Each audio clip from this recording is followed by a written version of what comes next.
So you're looking to join the military, make some of that sweet, sweet, sweet military pay. Well, my friend, because I have your best interest, today I want to talk to you about one of the worst financial mistakes that most people make shortly after they join the military, regardless of the branch they choose. Every single day, I'm gonna make something great. That's my way.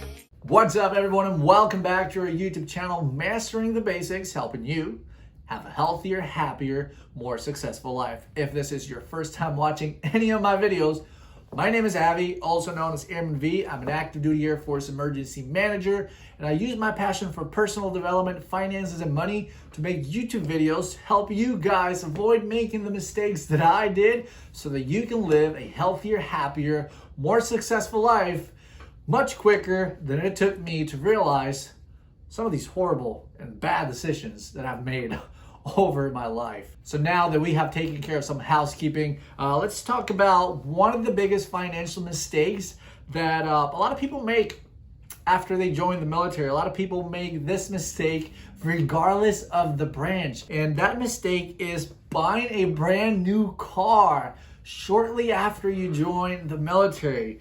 I want to give you 3 reasons, first of all, as to why buying a brand new car is a horrible idea, why it's going to be one of the worst mistakes you're going to make while you are in the military, more specifically in the early years of your military career. So without wasting any time, let's talk about why buying a brand new car is one of the worst financial decisions that you can make shortly after you join the military, or shortly after college for that matter, or shortly after high school. It does not matter. This still applies to you.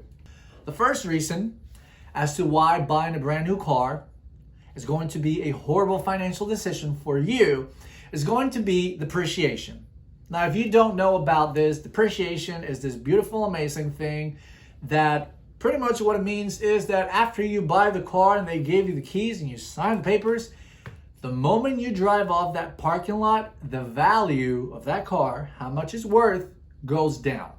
Now, according to an article in Carfax.com, the average car loses about 20% of its value in the first 12 months after you buy it. That's a lot of money.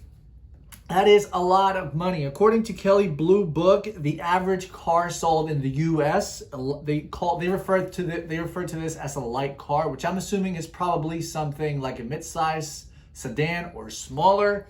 The average price of a brand new car of that size in the US as of January of 2020 is about $37,000. So just to give you an idea, I did some digging, I did some research to help you out.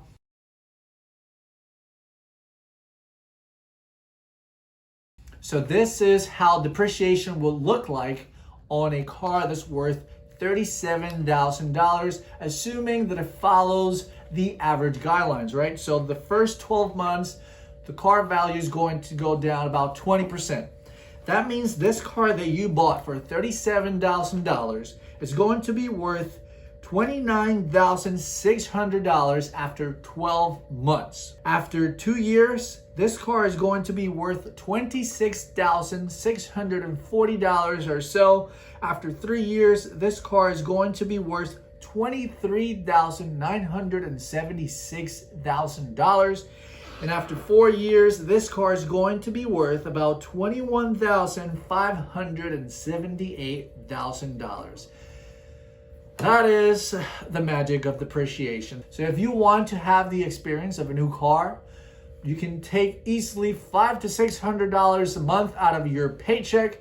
You can drive down the street with whatever car you have right now, and you can let it go out the window, and there goes your money after you buy a new car. You can go ahead and flush it. More importantly, you can also send it to me. I will give you my address, and I will gladly take your money in order to help you feel what it's like to have a new car.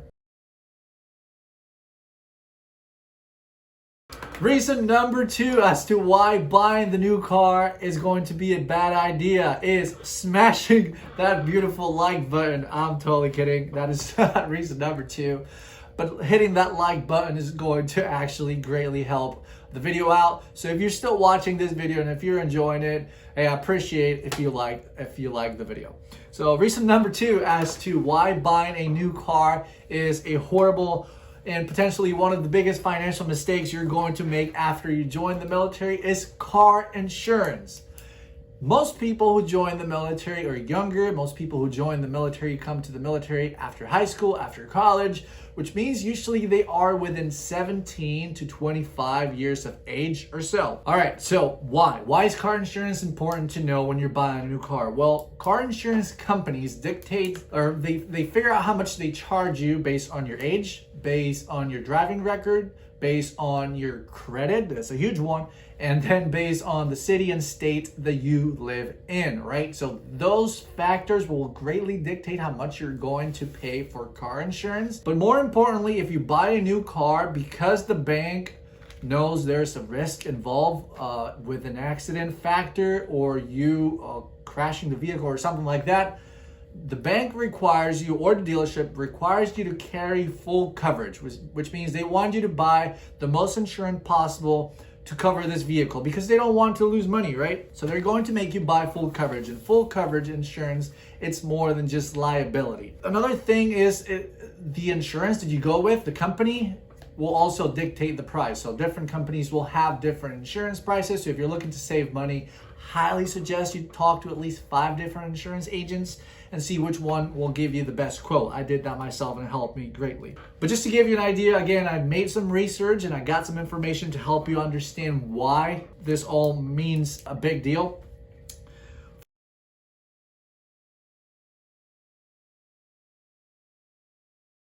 So for a 25-year-old person with a good credit and a clean driving record, that means no accidents, the average cost is going to be $1,663 a year, which is going to equal about $138 a month, right?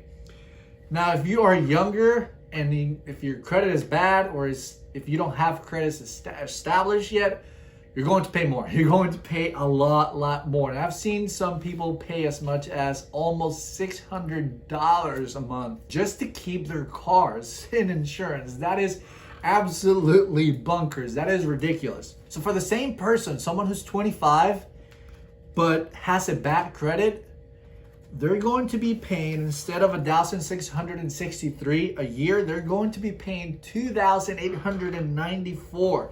So your monthly payment goes from $138 because you had good credit to $241 because your credit was bad. That is a lot more a month.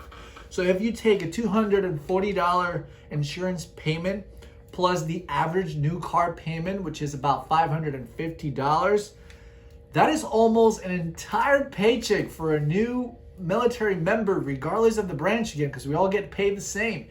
That is almost an entire paycheck, and that's not even counting gas.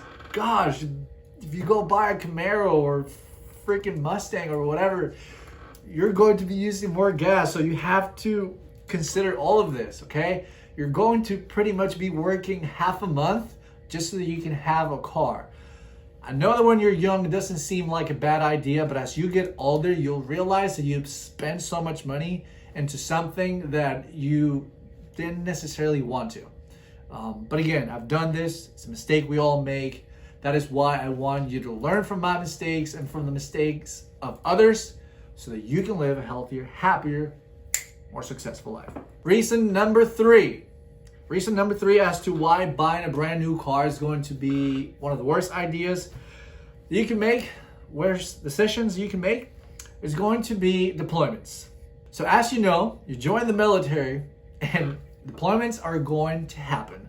Deployments are going to happen. Now, if you're watching this and you're a civilian, you're not in the military, obviously it does not apply to you.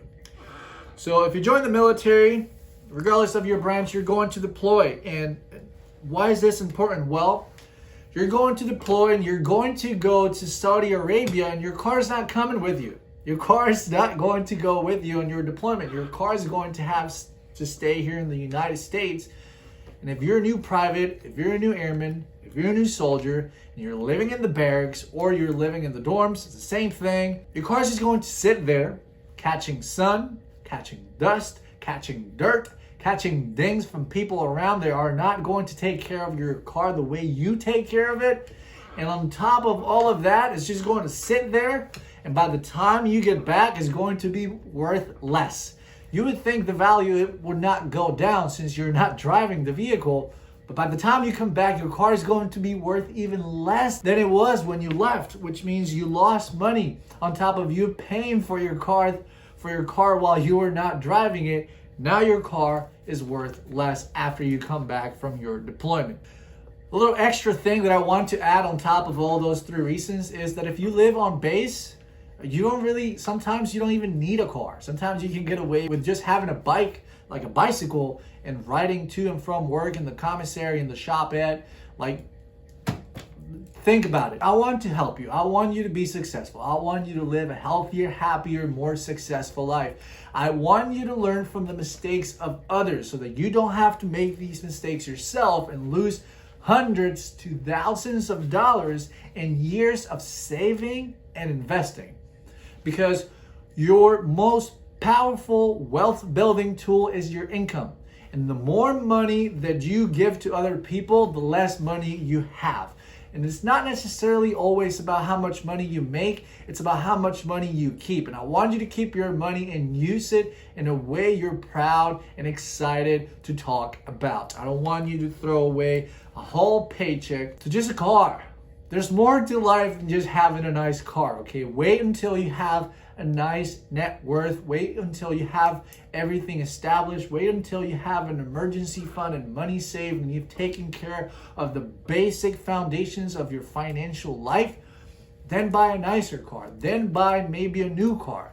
But when you first join the military, I don't want you to think about buying a new car. Or at least I don't want you to think that's your only decision that you have to make. You have other options. That's what I mean. You have other options. You can buy a used car. You might even be able to get away without having a car. I got plenty of friends that don't have cars. They just ride a bicycle around the base to go buy groceries, to go to work. They enjoy it. They have fun. They exercise. So it's another way for them to be active. Those are my top 3 reasons as to why buying a new vehicle when you first join the military or when you first get out of high school or college is a horrible idea, and why it could potentially be one of your biggest financial mistakes early in your life. So I hope this video has been helpful. I hope you've actually enjoyed the information and all the research that I did for you guys. Again, if this is your first time watching any of my videos, welcome to the channel. If you like the video, if you like the content, I appreciate it. If you go ahead and smash that like button, go ahead and subscribe to the channel for more content. If you have any questions, if you have any comments, if you have any concerns, follow me on social media at Valle__Ramos, R-A-M-O-S. I'll leave the name on the screen. Feel free to reach out with any questions that you have. Excuse me. Thank you for watching. I appreciate each and every one of you, and I'll be seeing you in the next video. Peace.